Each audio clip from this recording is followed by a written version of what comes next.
Hello, and welcome to Under 1000. My name's Thomas Flower, and each episode I'll read you a new piece of flash fiction. All of the stories are 1000 words or less.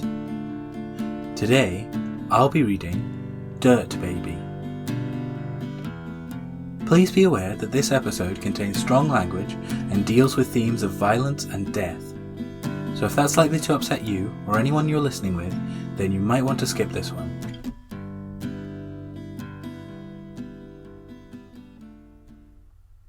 We put our hands in the dirt and pulled out a child. A strange thing, born of hope and sadness and trust and anger and promises broken and discarded. We thought it wouldn't be long with us, brought only as a tiny plaster to cover the wounds in our relationship while required.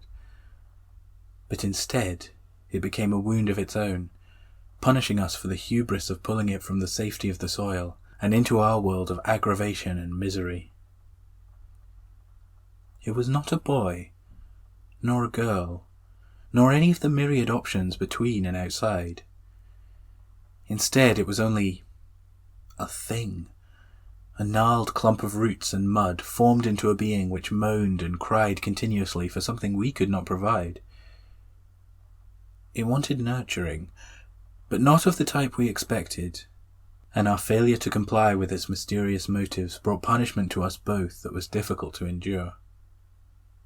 We thought often of plunging it back into the dirt, leaving it there to fester away for some other fools to pick up. But we couldn't do it.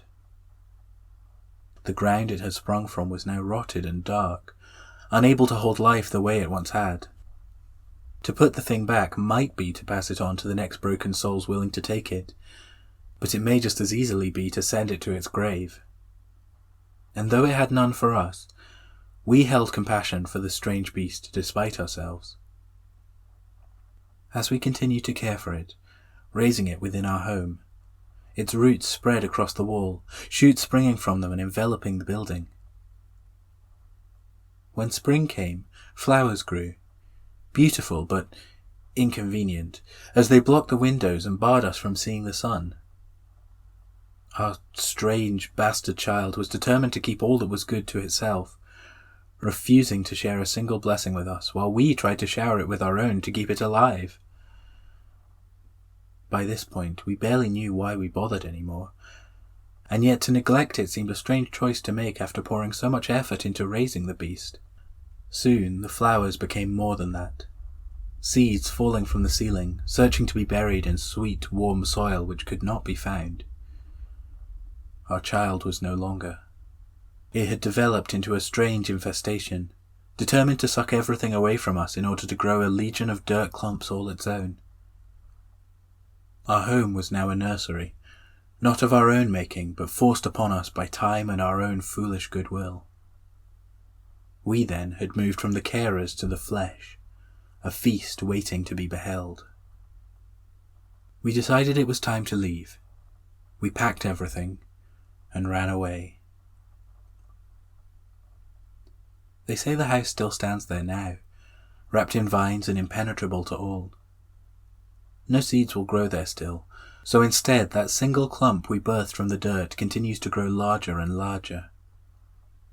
The difference between it and the building which houses it is almost indistinguishable now. It is the building, it. It was a local legend, or perhaps more a veiled warning. Don't be like them, those childless, sad folk so desperate that they would pull a babe from the very earth itself. Stay normal, or you'll end up like the abandoned house of roots on the hill. From time to time, someone will try to tame the beast that lives there now. Of course, it is a futile task, but the broken and overgenerous will often try, following in footsteps we laid out and then ran from long ago. They will imagine that they can coax their way in with pretty words and kindly offers, but they cannot. The doors are sealed shut with branches and iron leaves, unable to be entered by anyone. Even if the child within wished to, it could not split open the house to visitors anyway. It is too trapped by its own concerns to welcome them inside. It will remain stuck a beating heart dangling from wilting leaves in a house long forgotten by all but the most foolhardy and ambitious. As for us, we tried again, dug fingers deep in the soil to see what we could pull from it. Nothing was there this time. Life only curses you once this way.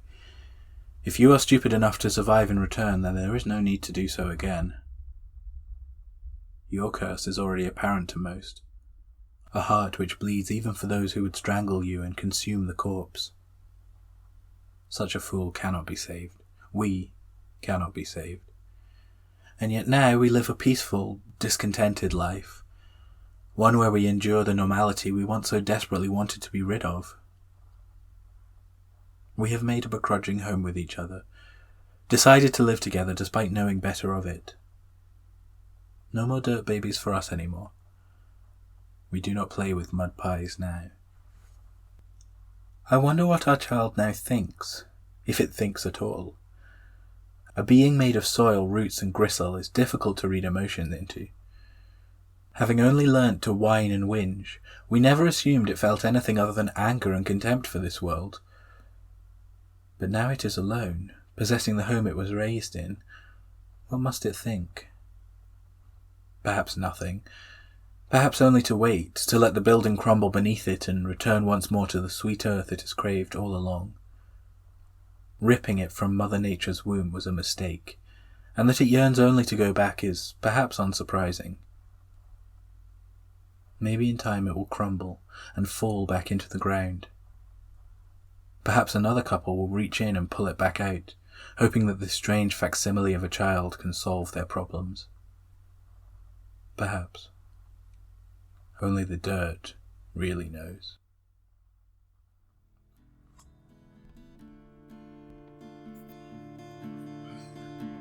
Thank you for listening to Under 1000.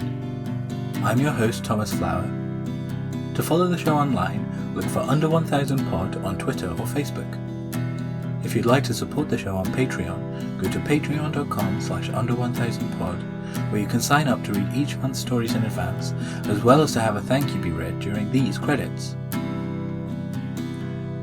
The theme music is an instrumental version of In Between Days by Nick Tate and the Sharks. To hear the full song and more from the same EP, go to Nick Tate, NICTATE, and thesharks.bandcamp.com, or search for them on your favourite streaming platform. I hope you enjoyed this episode, and that you'll join me again next time for some more super short fiction.